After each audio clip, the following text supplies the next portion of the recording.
warahmatullahi wabarakatuh.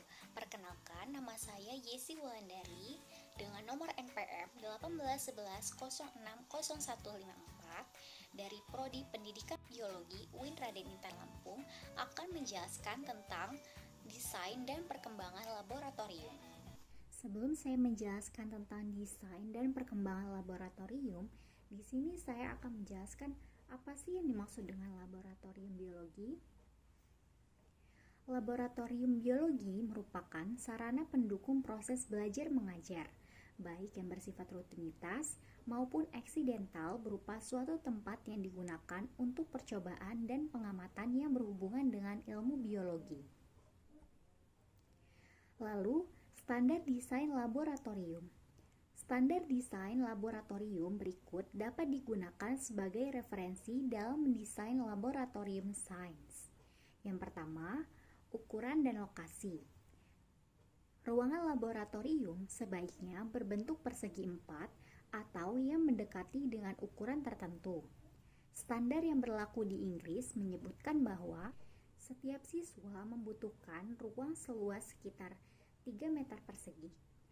Oleh karena itu, ukuran standar laboratorium yang diperuntukkan bagi 30 siswa seluas 90 meter persegi.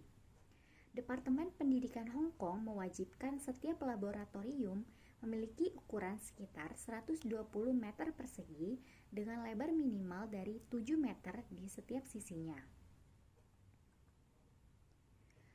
Ruang laboratorium sebaiknya tidak memiliki pilar atau tiang di tengahnya, sehingga pemandangan praktikan tidak terganggu. Setiap laboratorium wajib memiliki ruang preparation atau ruang persiapan yang dapat digunakan untuk menyiapkan kegiatan praktikum, perbaikan peralatan, maupun penyimpanan alat dan bahan. Satu ruang persiapan dapat digunakan untuk satu atau dua laboratorium yang berdekatan. Ruang persiapan disarankan memiliki ukuran sekitar 45 meter persegi. Berikut ini merupakan gambar desain laboratorium. Yang di sebelah kiri, yang nomor pertama yaitu denah laboratorium yang banyak digunakan di Hong Kong. Dan yang di sebelah kanan atau nomor 2 yaitu denah laboratorium yang banyak digunakan di Inggris. Yang kedua yaitu pintu masuk. Setiap laboratorium sebaiknya memiliki 2 pintu masuk yang berlokasi di ujung ruangan. Salah satu pintu tersebut harus berfungsi sebagai pintu darurat yang harus bisa dibuka dari dalam. Semua pintu dan jalan harus tidak terhalangi dari apapun seperti meja dan kursi, sehingga tidak mengganggu jika terjadi kondisi darurat.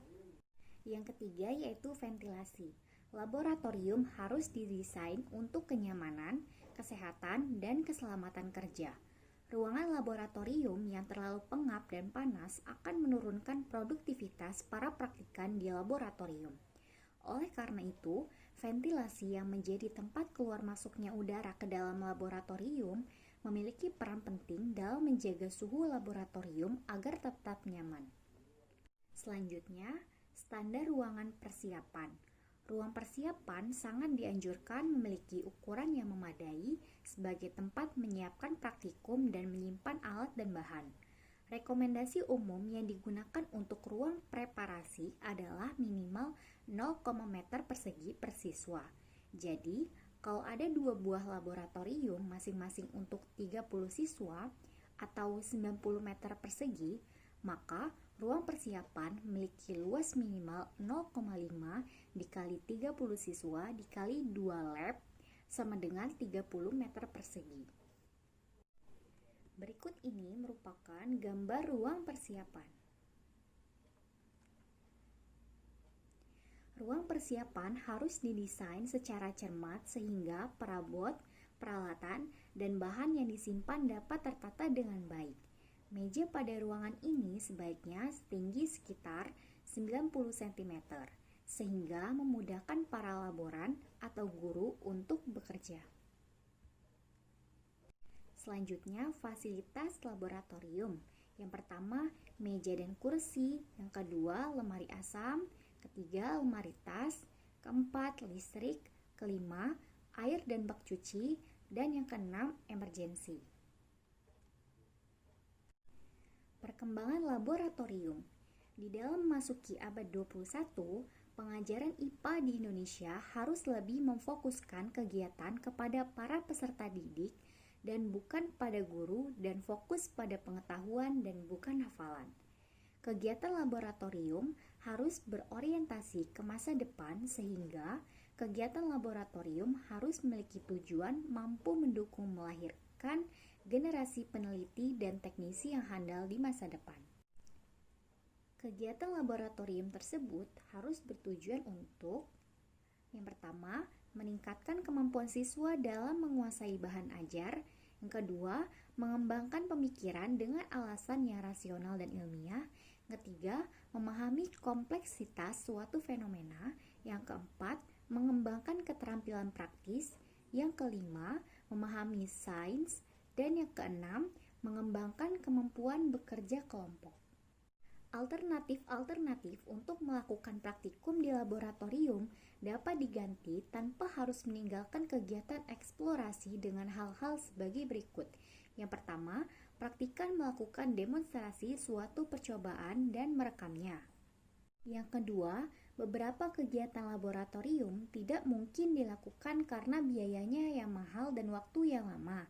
Misalnya, dalam bidang rekayasa genetika, yang tidak memungkinkan misalnya struktur dan anatomi manusia. Yang berbahaya misalnya menggunakan asam atau basa kuat dan lain-lain. Maka, kegiatan laboratorium dapat diganti dengan simulasi komputer. Dan yang terakhir, beberapa website juga menyediakan laboratorium virtual yang bisa diakses secara gratis sehingga para pendidik dan siswa dapat melakukan kegiatan secara bersama-sama. Demikian yang dapat saya sampaikan, lebih dan kurangnya mohon dimaafkan. Terima kasih. Wassalamualaikum